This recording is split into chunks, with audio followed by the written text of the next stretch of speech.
Olá, meus alunos do terceiro ano A da manhã e terceiro ano A da tarde do CET Landry Salles. Aqui é o professor Raimundo Pereira.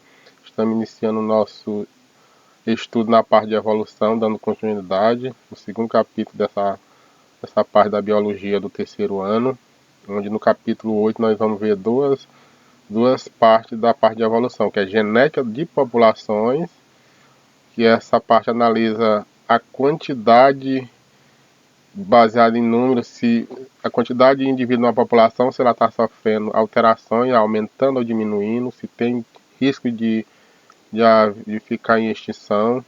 E a síntese moderna da evolução é um conjunto de estudos baseado ao longo de vários anos, onde os cientistas chegaram a quais os fatores que contribuem para o surgimento de novas espécies. Aí vamos iniciar primeiramente aqui na parte da genética das populações. Essa área aqui utiliza primeiramente cálculos, e esse cálculo ele vem lá da primeira lei de Mendel. Eu não vou entrar na parte de como calcular, mas eu vou explicar como é que acontece. Quando parte na parte de genética, quando vai analisar, nós temos que lembrar, eu quero que vocês lembrem que para cada característica que existe no corpo de um indivíduo, de uma planta, de um animal, de uma bactéria, ou nós seres humanos, ela é representada por duas partes, sendo uma da parte feminina e outra da parte masculina. Por isso que tem aqui nessa imagem aqui a figura sempre de dois par de letras: azão, azão, azão, azim, azim, azim. Isso vocês vão ver lá na parte de genética. Aí você representa uma característica. Ele colocou aqui como exemplo que ele vai fazer um cálculo seguindo, tem uma forma aqui, a forma de Heisenberg, e ele vai fazer um cálculo para saber se uma determinada população está em perigo. Ele vai fazer a contagem, analisa ali quantos indivíduos tem, ou também analisa a questão da frequência genética deles. Se aquela característica, aquele fator vai ter alteração baseada nesses cálculos. Aí ele vai fazer um cálculo e vai chegar a um valor. Aí esse cálculo ele foi criado por um cientista chamado Heisenberg, e ele cria um princípio, um equilíbrio, que ele diz assim, esse princípio, ele diz que a partir da frequência genética é possível estimar se a frequência genotípica e de uma geração está aumentando ou diminuindo. Se ela passa um período longo e não há alteração, ela está em equilíbrio. Se de repente ela começa, por exemplo, uma característica, um animal que tem uma característica, uma pinta, uma cor, ele começa a diminuir, então acontece alguns fatores. Isso em nível de genética. Isso em nível de genética. O gene que é responsável por aquela característica, por que é que ele está diminuindo? Por que é que aquele animal que tem aquela cor não tem grande quantidade, está diminuindo? Aí isso vai analisar em nível de genética. Aí vai fazer esse cálculo e vai chegar a um fator. Eu não vou colocar o cálculo aqui, nem pedir para vocês nas questões, porque esses cálculos aqui nós teríamos que trabalhar várias aulas para poder chegar a um nível de fazer um cálculo desse baseado lá na primeira lei de Mendel. Aí quando for no segundo também que nós tivermos trabalhando a parte de genética, aí vai ser preciso a gente trabalhar esses cálculos. Aí vamos dar prosseguimento aqui.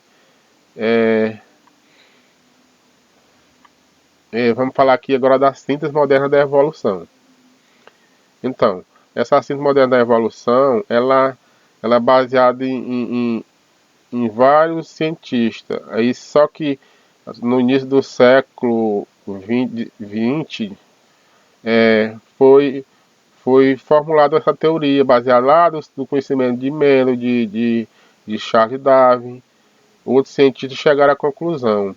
E o que é que essa teoria diz mesmo? Ela diz assim, ó, considera as mutações, combinações gênicas e seleção natural são os fatores que culminam na evolução, sendo as recombinações gênicas consequência da segregação independente dos cromossomos durante a meiose.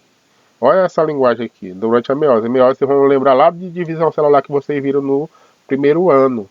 E meiose é uma divisão celular que ela é específica, que acontece na parte dos gametas, na parte de reprodução. O gameta o gameta masculino, no nosso caso, é o espermatozoide, o gameta feminino é o óvulo.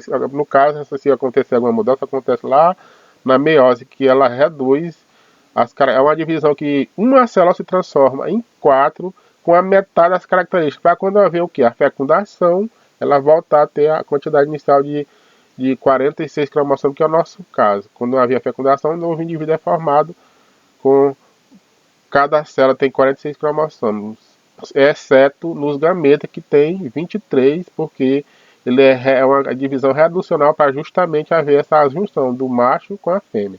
Então, um dos fatores principais é a questão da recombinação gênica que acontece na hora da meiose. E também as mutações que acontecem, que a gente vai já ver como é que acontecem as mutações, que são os fatores principais que os cientistas anteriores os mais modernos, por isso que chama síntese moderna da evolução, porque ela levou muitos anos e isso só foi possível através de estudo comprovado cientificamente através da ascensão da tecnologia, principalmente do microscópio, que permitiu a visualização de estrutura que antes não era conhecida pelos cientistas anteriores. Aí vamos dar continuidade aqui, vamos ver qual é mutações. Que ele diz aqui, ó, de maneira geral, pode ser considerada modificações que ocorrem na sequência de bases nitrogenadas do DNA ou uma mudança na estrutura da quantidade de cromossomos de indivíduos. Não sei se vocês lembram,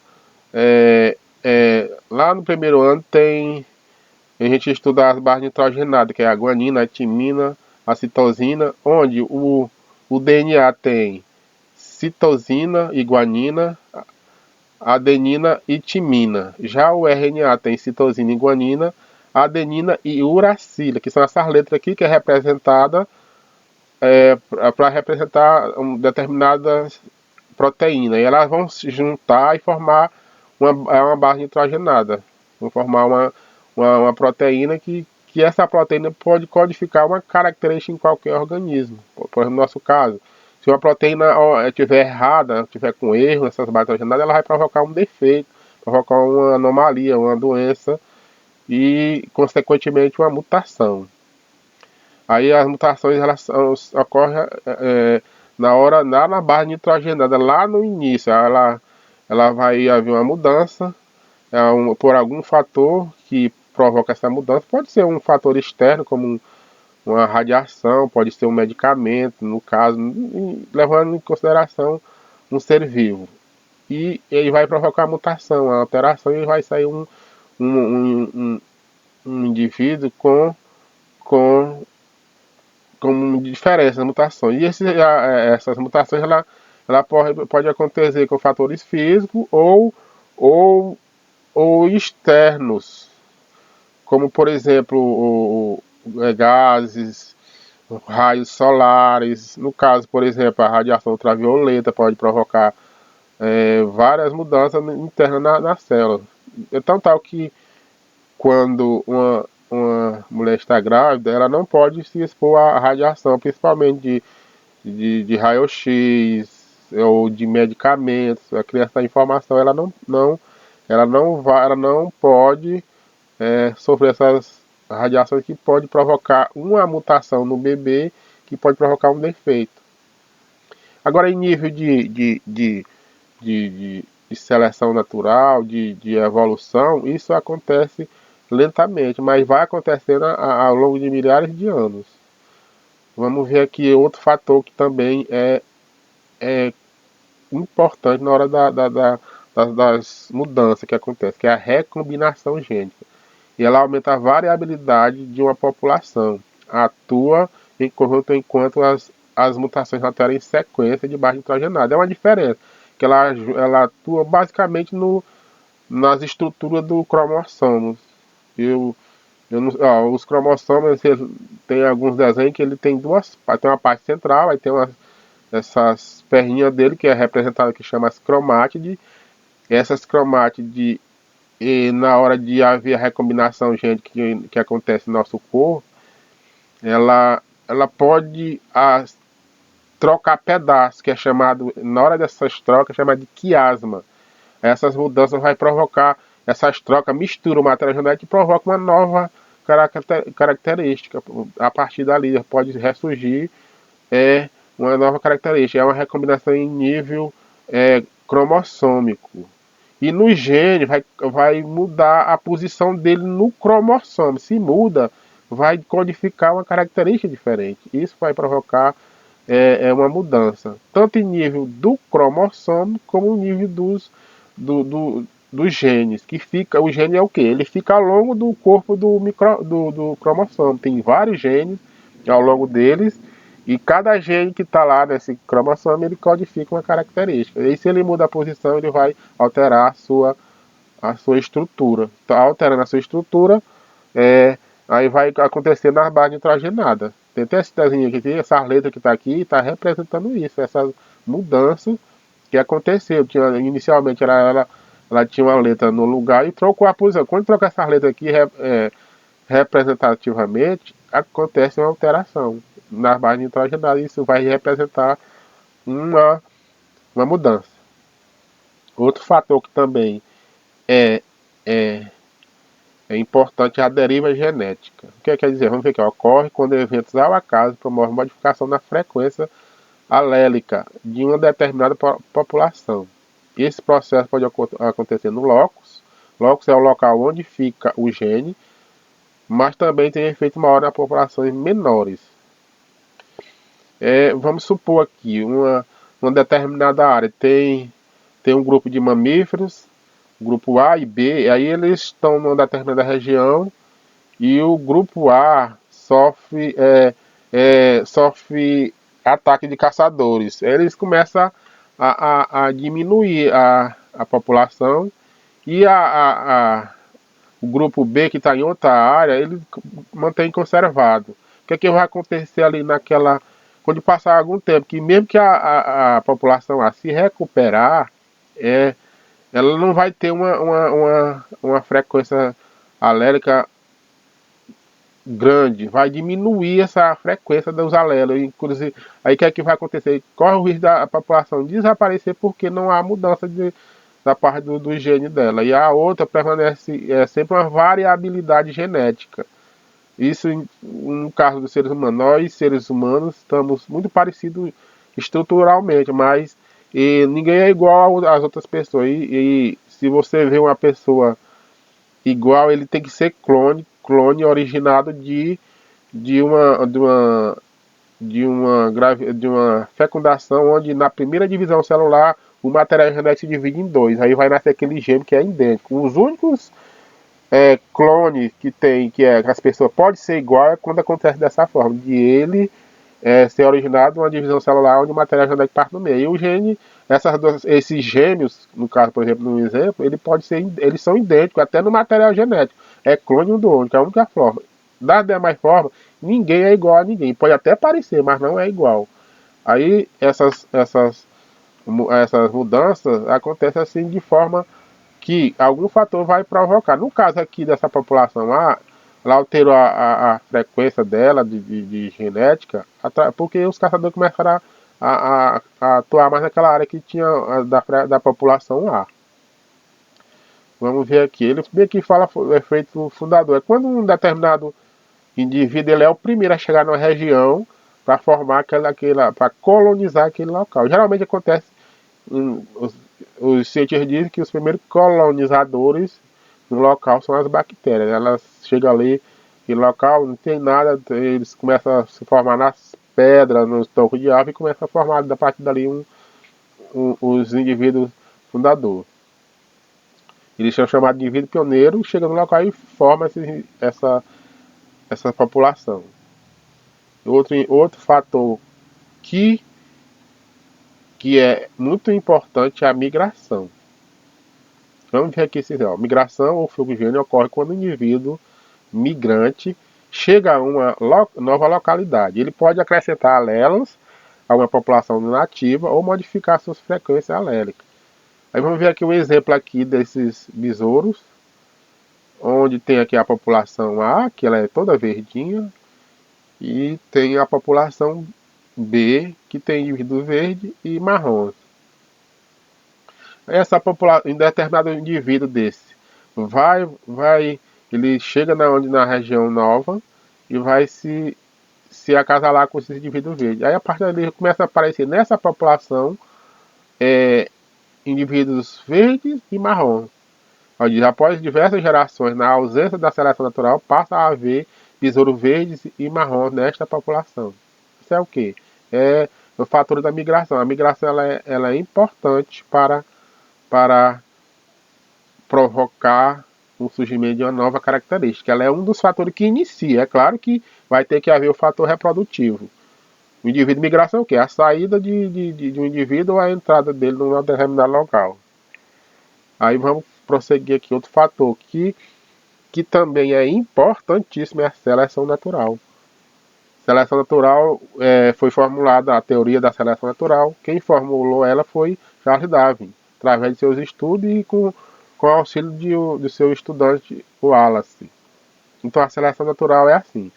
Vou pegar aqui um exemplo aqui dessas mariposas. Essas mariposas aqui é um exemplo que aconteceu na Inglaterra, onde havia a Revolução Industrial. E antes nas árvores existia só mais borboleta esbranquiçadas. E os pássaros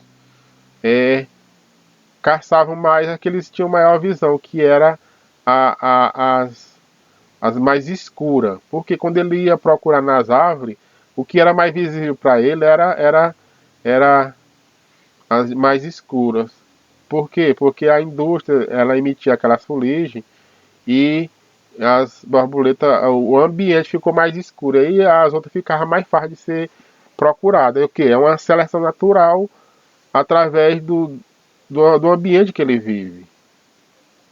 Como, por exemplo, também podemos analisar outros exemplos da seleção natural, é a questão da sobrevivência. Quando um animal ele é...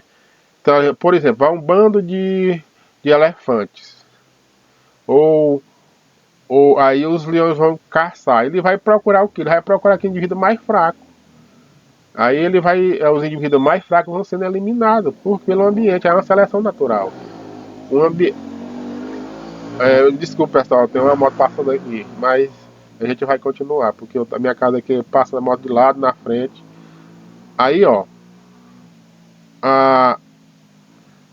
eu estou também raciocínio, a questão da seleção natural, de um ambiente selecionar. Aí, um indivíduo que é mais forte, ele tende a se adaptar ao ambiente e, consequentemente, ele vai passar a sua descendência genética, as suas características. Também a questão de adaptação.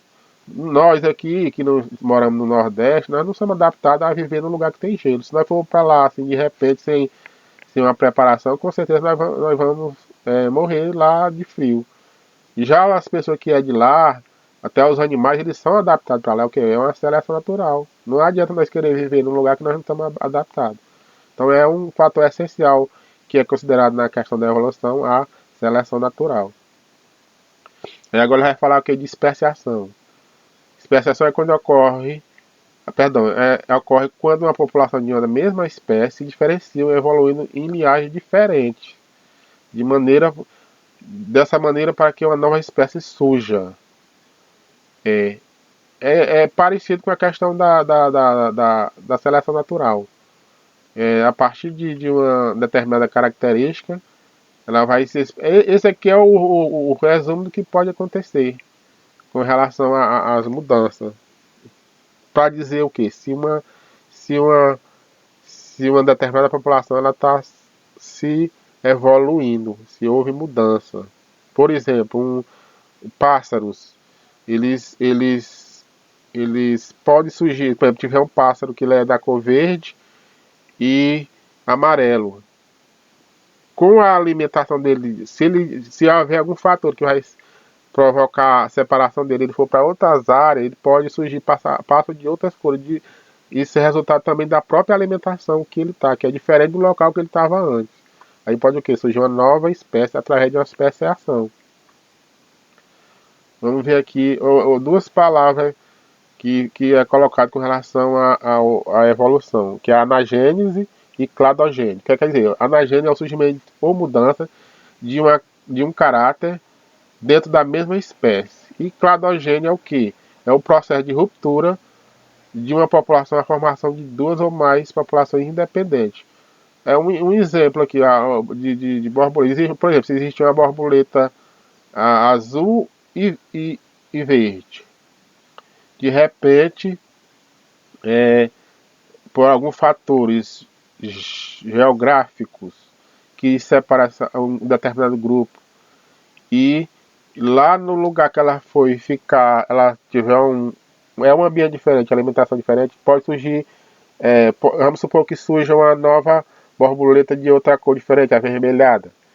E ela permanece ali. De um determinado momento, ela se separa e aquela borboleta que ficou vermelha, ela vai formar uma nova espécie. Se ela voltar novamente para aquele convívio com as outras e ela tentar se cruzar e não conseguir mais, isso quer dizer o quê? Que ela se transformou numa nova espécie. E isso é o que? É chamado de cladogênese, que é a ruptura de uma característica que ela tinha antes que perdeu e se transformou e a partir daí surge uma nova espécie. É chamado isso. É chamado esse fator. E para finalizar, tem dois fatores também que tudo isso que eu estou falando já está incluído, que é a questão do isolamento geográfico, do isolamento reprodutivo. Vamos ver aqui um exemplo aqui, ó. O que é isolamento geográfico? Quando as populações são mantidas divididas por uma barreira geográfica, ocorre o isolamento geográfico, que pode ocorrer a especiação alopátrica ou geográfica. A maior parte das especiações corresponde a esse tipo de isolamento. Aí tá aqui mostrando aqui a população A, que a população mãe ela é separada por uma barreira. Vamos supor que aqui é uma montanha. Pode acontecer quando há um deslizamento, ou quando por exemplo, um rio, que pode surgir e separar essas populações. Aí a que fica separada geograficamente não pode ter contato com a outra. Aí a partir dali vai surgir uma nova espécie. A população 1 está de um lado e a população 2 está do outro. Aí como é que nós vamos ter mais contato? Aí, devido a vários fatores, vai surgir uma nova espécie dali. Pode surgir. Não é que vai surgir, mas pode surgir dependendo das mutações que acontecem no seu organismo. Ou seja, o isolamento geográfico também é um dos fatores. E o isolamento reprodutivo, ele está relacionado com a parte de reprodução. O indivíduo, ele tinha a questão de reprodução dele era mais acentuada e por algum fator ele pode deixar de reproduzir. Por exemplo, as peças de acasalamento não se encaixam mais, ou o período hormonal dele é alterado e ele não consegue mais se reproduzir em determinadas situações. Ele não consegue. Mesmo que ele tente fazer o acasalamento, não consegue, porque ou a mesma vez até acasala, mas as suas proteínas internas, os hormônios da parte feminina não funciona mais. Aí deixa de haver aí é um isolamento reprodutivo. E também questão também do acasalamento. No caso aqui, o exemplo do burro. O burro, ele, para haver o surgimento de uma nova espécie, vocês têm que levar em consideração que tem que ter a questão da reprodução, ele tem que ser da mesma espécie e gerar descendentes férteis. Se ele não tiver isso, é o caso do burro, que ele é originado do cruzamento de duas espécies diferentes. Da mula, a mula é resultado do acasalamento de um jumento com a égua, por exemplo, ou de um cavalo com a jumenta. Aí vai nascer um burro, que ele é estéril. Então ele aqui há um impedimento de reprodutivo, ele não pode mais se reproduzir. Aí basicamente é isso, pessoal. Eu vou parar o vídeo aqui para não ficar, acho que já está um pouco extenso. Qualquer dúvida a mais a gente tira no grupo na aula em si. Obrigado a todos e até a próxima.